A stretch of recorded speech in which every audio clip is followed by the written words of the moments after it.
So I'm going to show you how we can put in the headphone covers. So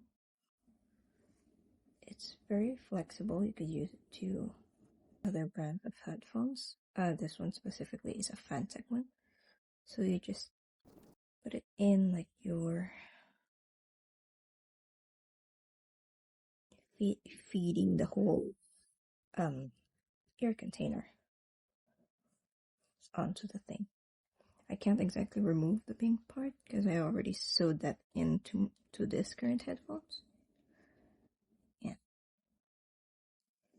So see, it sandwiches both the areas. And then this string, there is a hole over here. You just put the string inside to make it hug the headphones like that. And then let's go to the other side.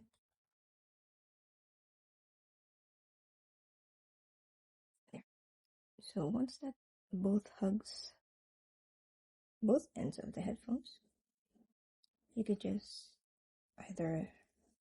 you can either leave it like that, or you could just tie a knot.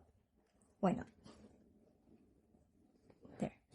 And that pretty much secures the thing. For this, it's very easy. There's just donut buttons that you could use to take it off. There you go. Hope you enjoy.